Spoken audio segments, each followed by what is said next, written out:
멜기세덱에 관하여는 우리가 할 말이 많으나 너희가 듣는 것이 두나무로 설명하기 어려우니라. 때가 오래되었으므로 너희가 마땅히 선생이 되었을 터인데 너희가 다시 하나님의 말씀의 초보에 대하여 누구에게서 가르침을 받아야 할 처지이니 단단한 음식은 못 먹고 젖이나 먹어야 할 자가 되었도다. 이는 젖을 먹는 자마다 어린아이니 의의 말씀을 경험하지 못한 자요. 단단한 음식은 장성한 자의 것이니 그들은 지각을 사용함으로 연단을 받아 선악을 분별하는 자들이니라. 아멘. 히브리서를 저희들이 계속해서 살펴보면서 히브리서 독자들이 갖고 있는 가장 큰 문제를 저희들이 계속해서 좀 생각해 보고 있습니다. 히브리서를 받고 있는 독자들의 가장 큰 문제는 이들은 끊임없이 배도의 유혹을 받고 있었습니다. 잘 아는 것처럼 이들은 예수를 믿는 것 때문에 어마어마한 핍박을 받고 있었고, 그 핍박을 받고 있기 때문에 하나님을 믿는 것이 참 힘든 상황 가운데서 예수님을 믿고 있었고, 그런 일로 이들은 배도의 유혹을 받고 있습니다. 자, 그럴 때 저희들은 배도를 이렇게 좀 정리했으면 합니다. 배도를 좀 이렇게 정리한다면 교회에서 믿는 생활을 하다가 예수를 믿지 않고 교회를 떠나는 것을 저희들은 좀 배도라고 부르겠습니다. 교회에서 믿는 생활을 하다가 예수를 믿지 않고 교회를 떠나는 것을 배도라고 이야기를 하면, 배도는 믿지 않는 자, 처음부터 믿지 않는 자들은 배도한 것이 아니에요. 그죠? 처음부터 믿지 않는 자들은 배도한 자들이 아니라는 것도 저희들이 좀 생각해 볼 수 있을 거고요. 더 중요한 사실은 참 믿음을 가진 자, 그죠? 참 믿음을 가진 자, 또는 하나님께서 선택한, 또한 택함 받은 백성들은 절대로 배도할 수 없습니다. 그러면서 우리는 왜 이 배도에 대해서 생각하게 될까요? 분명히 참 믿음을 가진 자, 또는 하나님께서 택하신 백성은 배도할 수 없다라고 제가 여러분들에게 말씀을 드리고 있다면, 굳이 우리는 왜 배도라는 주제를 생각해 봐야 할까요? 배도하지 않을 건데, 그죠?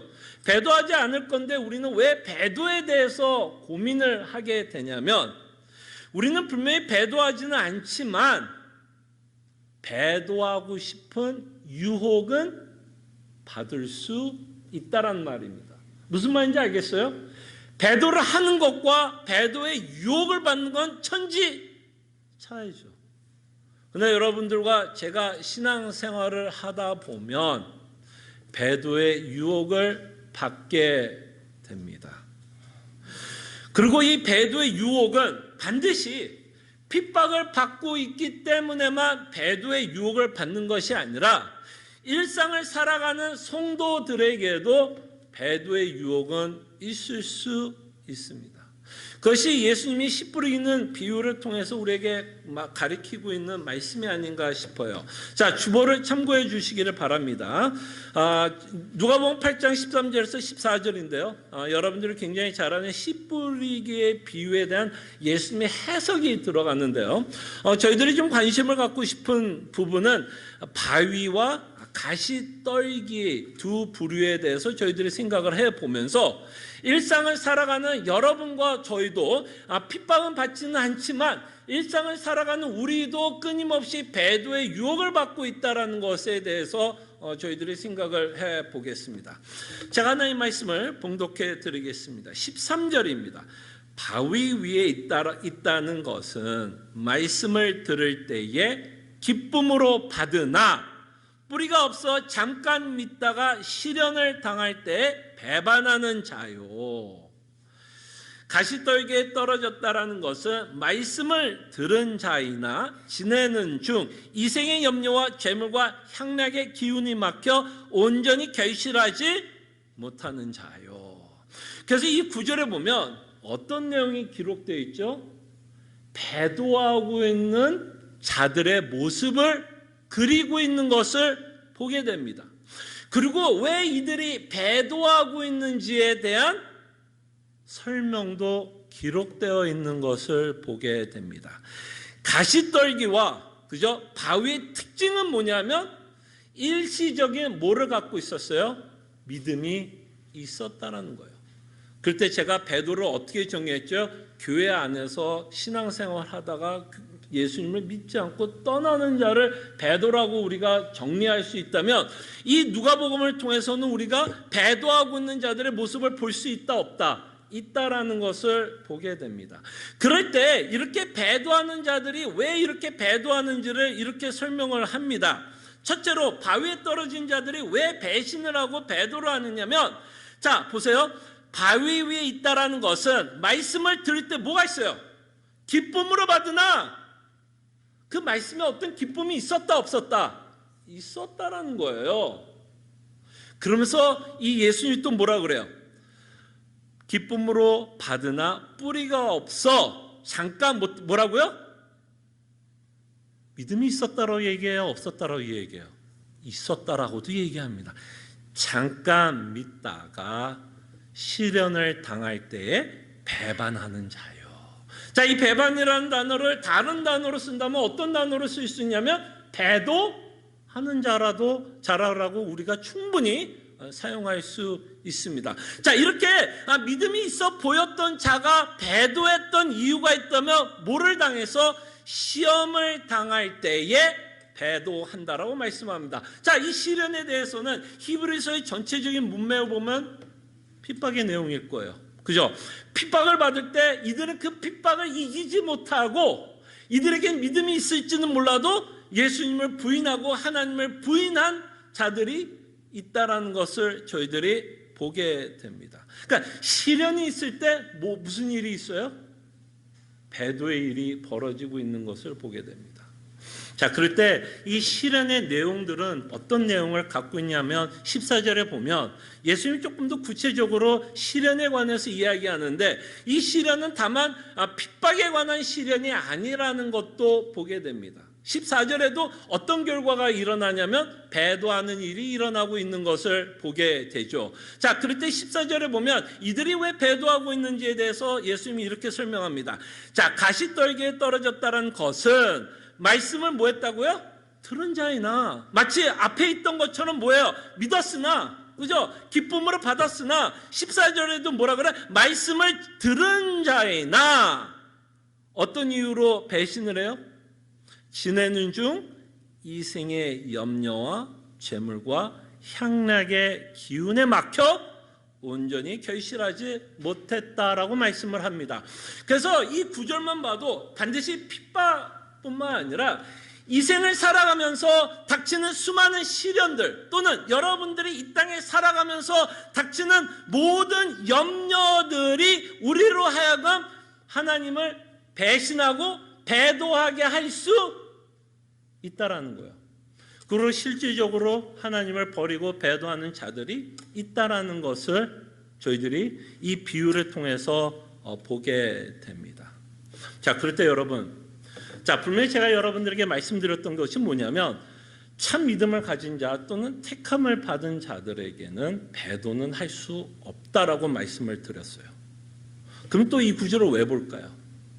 저희들이 왜 이 구절을 저희들이 살펴보려고 하는 이유는 이거예요. 분명히 여러분들은 배도할 수 없는데 여러분들의 인생 가운데 시련이 있어요, 없어요? 시련이 있어요, 없어요? 시련이 있어요, 없어요? 핍박이 아니더라도, 내가 예수님을 믿는 것 때문에 핍박이 아니더라도 여러분들이 이 세상에 사는 것 때문에 시련이 있어요, 없어요? 있어요. 그 다음에 가시떨기에서 말한 것처럼 여러분들이 이 생에 살면서 염려가 있어요, 없어요? 그게 핍박이 아니더라도 염려가 있을 수 있어요, 없어요? 그래서 우리가 염려하는 많은 일 가운데 어떤 일이 있죠? 여러분, 건강 때문에 염려해 본 적 있으세요? 저희 교인 가운데서도 건강 때문에 힘들어하는 성도들이 있습니다. 저도 감히, 제가 아직은 나이가 좀 어리고 젊어서 건강 때문에 크게 고민해 본 적은 사실은 없어요. 그렇지만 조금 감기만 걸려도 괴롭더라고요. 감기만 걸리고 몸에 몸살이 나고, 그러죠? 열만 나도 괴롭더라고요. 근데 우리 가운데 정말 어떤 지병을 갖고 평생을 살아가야 된다면, 감기만 걸려도 그렇게 괴로운데 정말 어떤 지병을 갖고 내 몸이 점점점 쇠약해지는 그 삶을 살아가야 된다면 얼마나 그것이 고통스럽겠어요. 그리고 건강이 악화되면 어떤 일이 벌어지냐면 우리 심신, 마음도 굉장히 약해집니다. 약해져요. 몸이 힘들면 마음도 약해져요. 근데 마음이 약해지는 것만큼 또 모두 약해질까요, 여러분? 모두 약해질 것 같아요. 우리의 믿음도 약해집니다.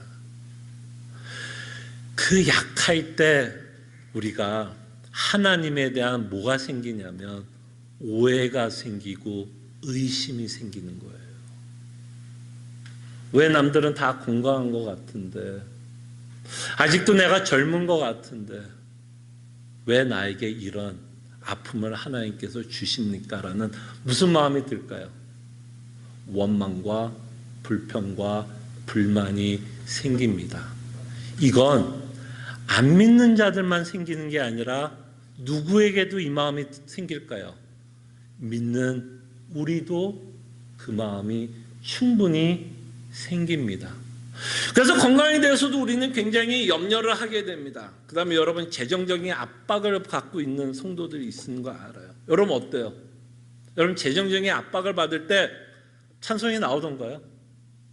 막 은행 잔고가 뚝뚝뚝뚝뚝 떨어지고 힘들 때 와 하나님 감사합니다가 나와요? 아니, 염려가 앞서요. 재정이 떨어지면 야 이거 집 페이면 어떻게 내? 자동차 페이면 어떻게 내?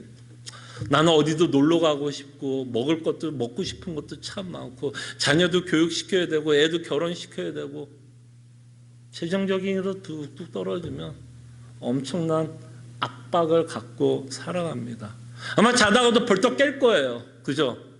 집이 날아갈 것 같은 생각이 들고 사업이 날아갈 것 같은 생각이 든다면 자다가도 벌떡 깨게 될 거예요. 그때 여러분, 하나님께 찬송이 나오기보다는 내 삶에 대한 그저 불평과 불만, 더 나아가서는 하나님이 지금까지 나를 정말 인도하셨는가, 하나님이 나와 함께하고 있을까에 대한 하나님에 대한 원망과 의심과 오해가 생깁니다. 뭐 그것뿐만 아니라 자녀들의 문제, 인간 간의 관계의 문제, 수많은 우리는 염려와 앞에 살아갑니다. 자, 그럴 때 배도하는 자와 배도하지 않는 자의 특징이 뭔지 아세요? 의심이 없는 게 아니에요, 사실은. 어디에서 차이가 나냐면 여러분들의 염려 가운데서 하나님이 여러분들의 생각을 지켜주세요.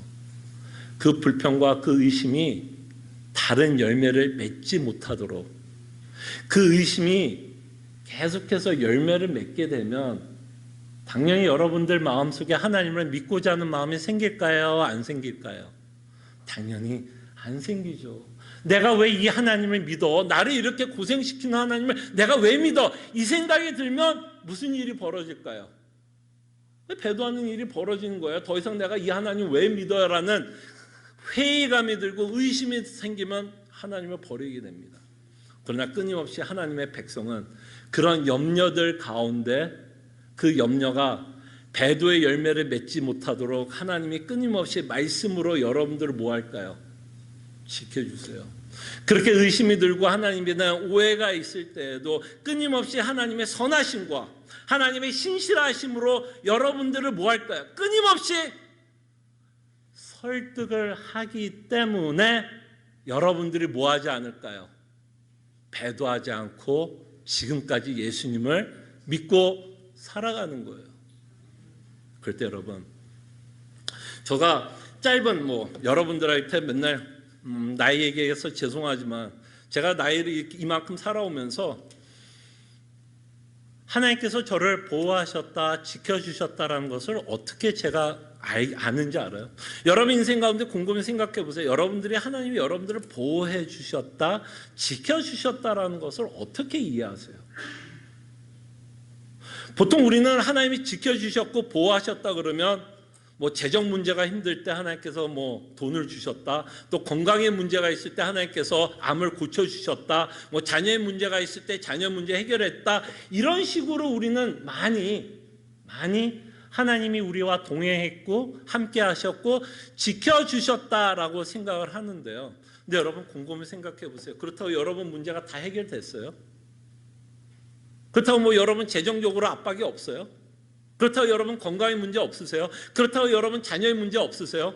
그럼 지금은 하나님이 함께 하는 거 아니네요. 그죠? 그래요, 아니에요? 헷갈리죠? 그럴 때 여러분, 하나님이 여러분들과 함께 했다라는 증거가 뭔지 아세요? 정말 하나님이 여러분들을 보호하셨다라는 증거가 뭔지 아세요?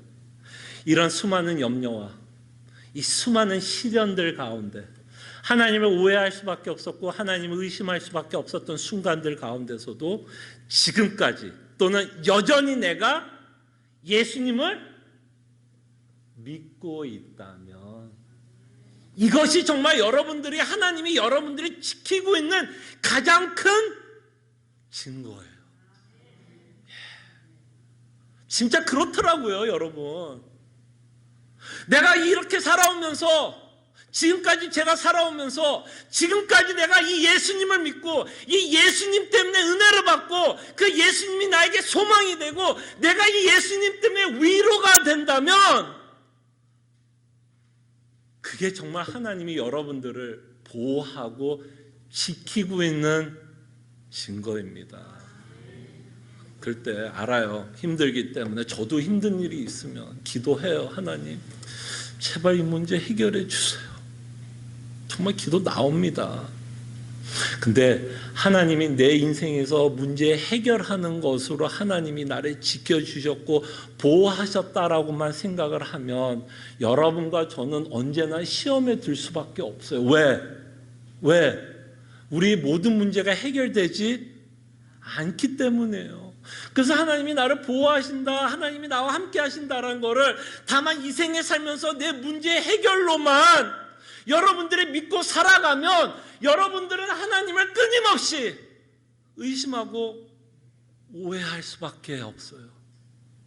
그러나 하나님은 여러분들을 지키고 보호하고 싶은 것이 하나가 있다면 뭔지 아세요?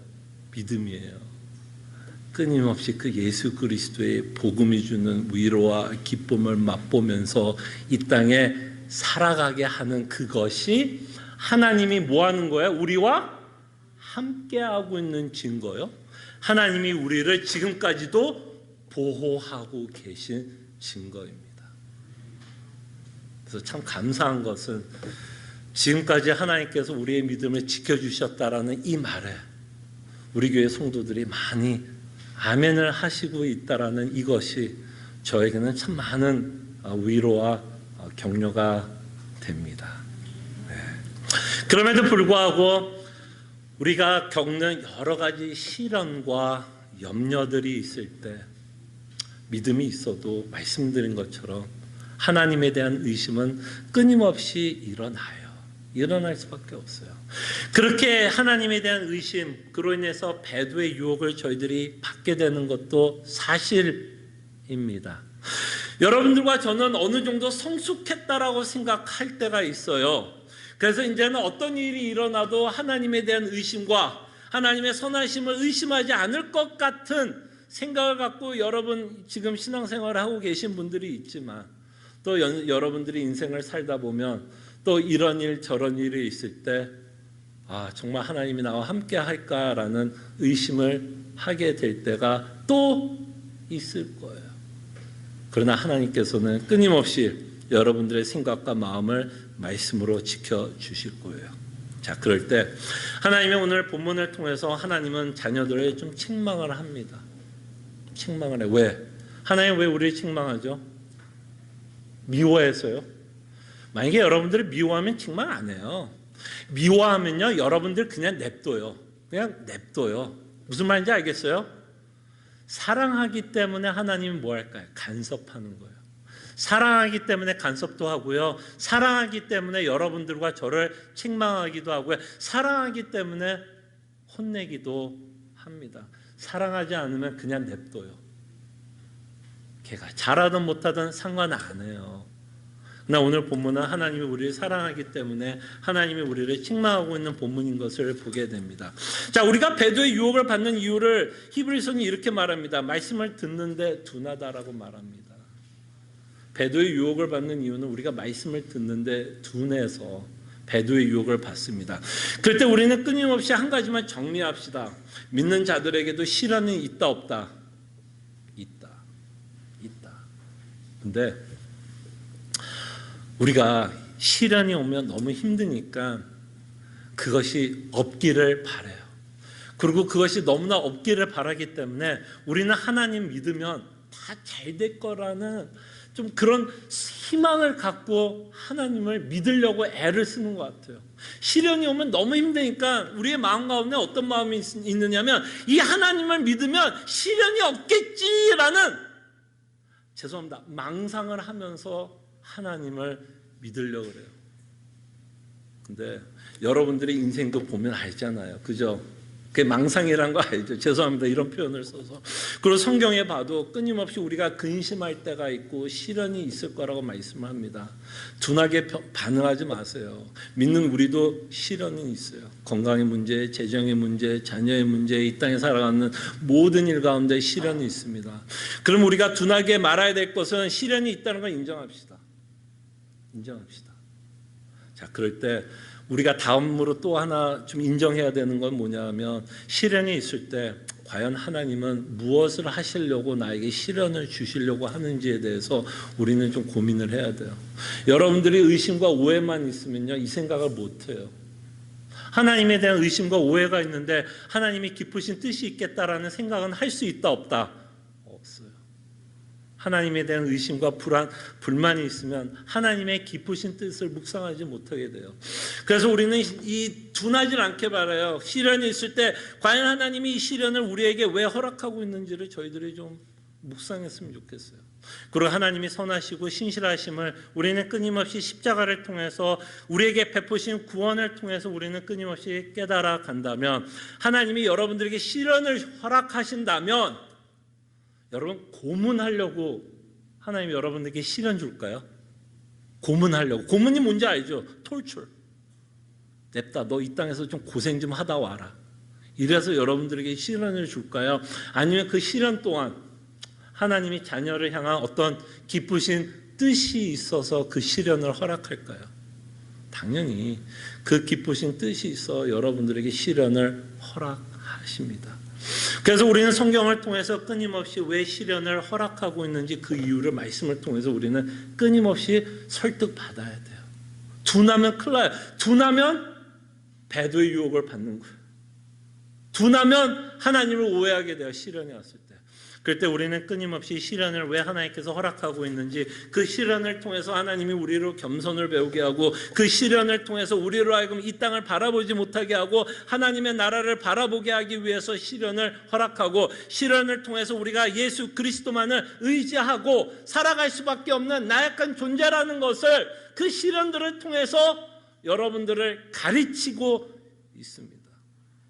시련 자체가 좋을 수는 없어요. 알아요. 좋을 수는 없으나 그 시련을 통해서 하나님은 어마어마한 열매를 맺으십니다. 이것을 믿으시기를 바라고 둔하게 반응하시지를 마시기를 바랍니다. 그 다음에 또 하나, 하나님이 우리에게 배도의 유혹을 받는 경우가 의의 말씀을 경험하지 못하면, 13절에 보면 의의 말씀을 경험하지 못하면 배도의 유혹을 받는다고 말씀을 합니다.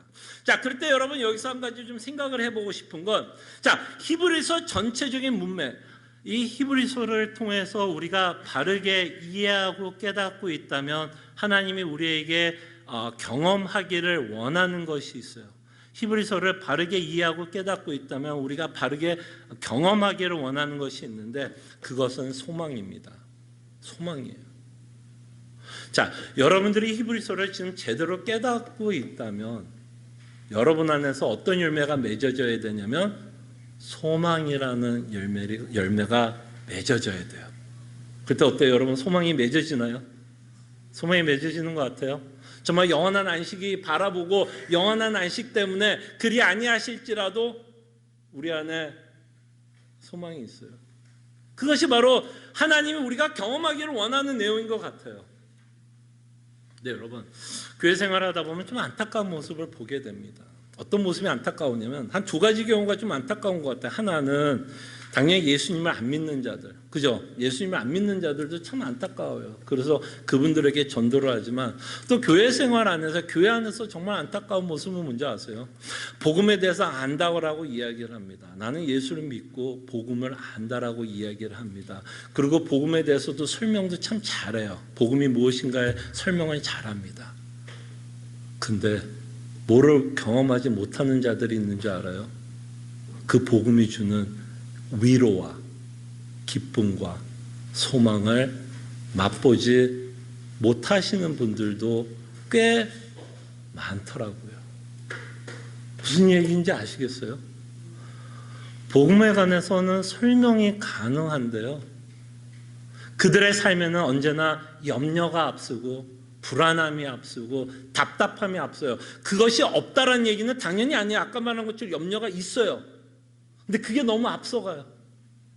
그래서 그들의 삶 가운데서 무슨 이야기를 못 듣냐면 소망에 관해서 이야기를 못 들어요. 우리가 그리 아니하실지라도 우리가 감사할 수 있는 이유가 있다라는 이야기를 못 듣습니다. 그저 이 땅에 살아가면서 힘든 이야기만 많이 듣게 돼요. 염려하는 이야기만 듣게 되고 불안하고 초조한 이야기만 듣게 됩니다. 그때 우리가 정말 예수 그리스도의 복음을 믿고 경험한 자는 어떤 자예요? 소망을 경험하는 자인 것 같아요. 그때 여러분들이 정말 이 소망을 경험해야 어떤 유혹에서 벗어날 수 있냐면 배도의 유혹에서 벗어날 수 있게 됩니다. 그렇지 않겠어요? 소망이 있기 때문에, 내가 염려하는 일이 있음에도 불구하고 뭐가 있기 때문에? 소망이 있기 때문에. 그 문제가 해결되어서 소망이 아니라 지금 히브리서를 통해서 끊임없이 하나님의 나라와 그 영원한 안식에 관한 소망이 있기 때문에 그렇게 힘들고 어려운 가운데서도 뭐 할까요? 인내하고 견디며 뛰어가는 것을 하나님은 우리에게 말씀하고 있는 것을 보게 됩니다. 그때 여러분, 사랑하는 성도 여러분, 저는 우리 교회가 교리적으로 제가 참 많이 강조합니다. 가르치려고 애를 쓰는데, 제가 여러분들에게 하나님의 말씀을 가르치는 건 지식으로 끝내기 위해서 가르치는 내용은 아니에요. 우리가 믿고 있는 내용 때문에 우리는 소망이 있다라고 말씀을 드리고 싶은 거예요. 우리가 알고 있는 내용들 때문에 우리는 위로를 받을 수 있고요, 어떤 어려운 가운데서도 우리는 항상 기뻐할 수 있는 이유가 있고, 또한 범사에 감사할 수 있는 이유가 있다는 것을 여러분들에게 말씀드리고 싶습니다. 그래서 여러분, 그냥 지식으로만 끝내지 마시고요, 복음은요 어마어마한 능력이 있습니다. 복음은 정말 여러분들에게 이 세상에 줄 수 없는 위로와 기쁨을 줘요. 정말 줘요. 그렇기 때문에 감옥에 갇혔던 한 사도는 뭐라고 고백하시죠? 감옥에서 나는 자족하는 걸 배웠다라고 고백을 합니다. 복음은요, 우리가 생각하는 것만큼 더 엄청난 위력과 능력을 갖고 있어요. 정말 의의 말씀을 실질적으로 여러분들의 삶 가운데 경험할 때 이 배도의 유혹에서 우리가 벗어날 수 있을 거라 생각을 해봅니다. 그리고 14절의 마지막에 하나님이 이렇게 말씀합니다. 단단한 음식은 장성한 자의 것이니, 하나님께서 우리가 장성한 자가 되기를 바라죠. 여러분, 어린아이가 뭐 하기를 바라요? 당연히 자라나기를 바라죠. 그럴 때 하나님도 우리가 장성하기를 바랍니다. 그럴 때 이 장성한 자들의 특징은 뭐예요? 그들은, 장성한 자들은 지각을 사용한대요. 지각을 사용함으로 연단을 받아 선악을 분별하는 자. 그래서 지각을 사용할 때, 지각을 사용하기 위해서는 여러분들이 뭐가 필요하면 기준이 필요합니다. 뭐가 옳고 뭐가 그른지, 뭐가 선이고 뭐가 악인지를 분별할 수 있는 기준점이 필요해요. 근데 여러분들과 제가 살아가고 있는 이 시대는요, 너무 안타깝게도 이 기준점이 너무나 흔들리는 세상에 여러분들과 제가 살아가고 있습니다. 어쩌면 지금 사사기 21장 25절 한번 볼게요. 사사기 21장 25절입니다. 사사기 21장 25절에 보면 이것에 대한 극대화되는 시대에 우리가 살고 있는 것 같아요. 21장 25절. 자, 하나님 이렇게 말씀하십니다. 그때 이스라엘에 왕이 없으므로 사람이 각기 자기의 소견에 오른 대로 행하였더라. 자, 이거는 이랬어요. 모든 역사는 자기 뜻대로 살았어요. 하나님이 기준이 되어 하나님의 기준에 맞는 삶을 살아가는 게 아니라 모든 인류, 모든 인생, 모든 역사는 자기의 소견에 오른 대로 살아왔어요. 근데 자기의 소견에 오른 대로 살아가는 이 인간이 갖고 있는 사고를 지금 우리가 살고 있는 이 시대는 최고의 정점에 와 있는 것 같아요. 그래서 자기의 소견에 오른 대로 살아가고 있는 이 모습은 어떤 모습으로 나타나냐면 절대 진리가 상실된 시대에 살아갑니다. 절대 진리가 상실된 시대에 살고 있어요. 왜? 다 자기 소견이 맞으면 절대 진리가 있는 거예요? 상대적 진리만 있는 거예요? 상대적 진리만 있는 거예요. 그래서 우리는 무엇이 옳고 무엇이 그른지를 분별하기 굉장히 힘든 시대에 우리가 살아갑니다. 요전에 제가 좀 병원에 가서 뭘 좀 검사할 일이 있어서 병원에 갔는데요. 이제 퍼블릭 병원이었어요. 이제 urgent care 같은 곳인데요. 거기를 갔더니요. 폼을 주잖아요. 옛날에는요. 젠더를 물어보면요. 굉장히 간단했습니다. 2가지밖에 없었어요. 젠더가 딱 2가지였어요. female or male예요. 여러분 지금 public 아무 오피스에 가서 어플리케이션 쓸 때 젠더란 보세요. 한 5개가 넘어요. 무슨 얘기인지 알겠어요? 그리고 그 5개 끝에는 뭐라고 써 있는지 알아요? other. 이 5개도 아니면 other에다가 칠해요. 뭐가 없어진 거예요? 절대 진리가 없고 그냥 내 소견대로예요. 그냥 내가 남자인데 여자라고 생각하면 여자가 되는 거고 여자가 남자라고 아무 기준이 없어지는 거예요. 근데 그 기준이 없는 건 교회 안에서도 마찬가지예요. 무엇이 올바른 교리이고 내가 무엇을 믿어야 할지도 교회가 헷갈리는 시대에 살아가고 있어요. 그래서 여러분 이런 생각 들지 않아요? 제 말씀 듣다가 또 다른 목사 이야기 들으면 그 사람도 맞는 것 같아요. 제가 들으면 저와 아주 다른 말을 하고 있네. 완전히 180도 다른 이야기를 하고 있는데 그 사람 이야기 들으면 그 사람도 맞는 것 같아요. 둘 중에 하나는 분명히 틀린 말을 하고 있는데 그 사람도 맞다라고 생각해요. 그래서 우리의 생각 가운데 무슨 생각하냐면 목사님 말도 맞고 저 사람 목사도 맞는 거지. 굉장히 포용력이 높은 포용력이 대단한 시대에 살고 있어요. 그냥 다 좋은 게 좋은 것으로 믿고 살아갑니다. 절대 진리는 좋은 게 있을 수가 없어요. 틀리든지 맞든지예요. 물론 다를 수는 있어요. 다른 것에 대해서는 우리가 포용할 수도 있고 수용할 수 있는데 분명히 틀린 것이라면 이건 다른 얘기예요. 근데 우리는 틀린지 맞는지도 분별을 못해요. 그러면 잘 속을까요? 안 속을까요? 뭐가 옳은지 뭐가 그른지를 모르면 거짓 선지자가 와서 우리를 가르쳐도 우리는 잘 속을까요? 안 속을까요? 너무 잘 속겠죠. 누가 우리를 사기쳐도 잘 속겠죠. 그렇게 사기를 치면 잘 속으면 당연히 무슨 위험에 더 노출이 될까요? 배도할 수 있는. 근데 여러분 배도를 이렇게만 생각하지 마세요. 그냥 내가 교회 다니다가 교회 떠났다 이거가 배도만은 아닌 것 같아요. 저는 배도를 조금 더 넓게 생각했으면 좋겠어요. 옳은 진리를 믿고 있지 않은 것도 배도가 아닐까요? 옳은 하나님의 말씀을 믿지 않고 있으면 그것도 배도가 아닐까요? 그러니까 교회에서 우리가 신앙생활 하는데도 옳은 하나님의 말씀을 못 믿고 있다면 그것도 어쩌면 배도의 모습이 아닐 수도 있다는 거. 근데 그거는 굉장히 잠재적이에요. 티가 안 나요. 그래서 내가 제대로 믿고 있는지 제대로 안 믿고 있는지 여러분들이 분별하셔야 돼요. 분별하셔야 돼요. 왜? 여러분들이 영원에 관한 거예요. 영원, eternity. 그저 이 땅에서 잘 살고 못 살 이런 문제가 아니에요. 영원. 그래서 저는 여러분들에게 도전을 주고 싶어요. 사도행전 17장 11절입니다. 마지막 이 구절 하나만 읽고 마칠게요. 자, 사도행전 17장 11절.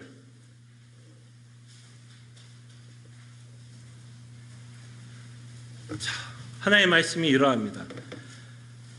베레아에 있는 사람들은 데살로니가에 있는 사람들보다 더 너그러워서 이 부분이에요. 간절한 마음으로 말씀을 받고, 자, 이 부분, 이것이 그러한가 하여 날마다 성경을 상고함으로. 저는 저희 교회가 제가 뭐 말씀을 선포하기 때문에 무조건 믿으라는 이야기도 아닙니다. 그때 여러분, 제 말씀이 정말 옳은지 안 그런지 어떻게 아세요? 제가 목소리를 높이니까, 흥분하면서 막 소리 지르니까 옳은 것 같아요. 그때 여러분, 정말 이 베레아와 같은 성도가 되었으면 좋겠어요. 정말 상고하고, 정말 말씀이 옳은지 그른지 분별하기 위해서 히브리서는 뭐라고 말씀하면 연단을 받으라고 말씀합니다. 그냥 생기는 건 아닌 것 같아요. 여러분들이 분별하기 위해서는 연단이 필요합니다. 그만큼 여러분들의 노력이 들어가요. 그래서 여러분들이 정말 이 베레아와 같은 상고해보고, 정말 제 말씀이 성경적인지 아닌지를 확인해 보시고, 정말 설득이 된다면 여러분 정말 믿어주시고, 만약에 아니라면, 참 녹음되는데 아니라면 여러분들이 믿고 있는 진리를 찾아가셔야죠. 아닌 것에 여기 앉아 있으면 안 되지 않아요? 그래서 정말 우리가 진리라고 믿고 있다면 정말 우리는 온 힘을 다해서 예수 그리스도의 복음을 믿고, 그 안에서 우리는 위로를 받고, 그 안에서 소망을 갖고 저희들이 살아야 할 줄로 믿습니다. 기도하죠. 너의 생명 되신 주님 앞에 나아갑니다. 주의 흘린 보혈로 정케 하사 받아주소서. 날마다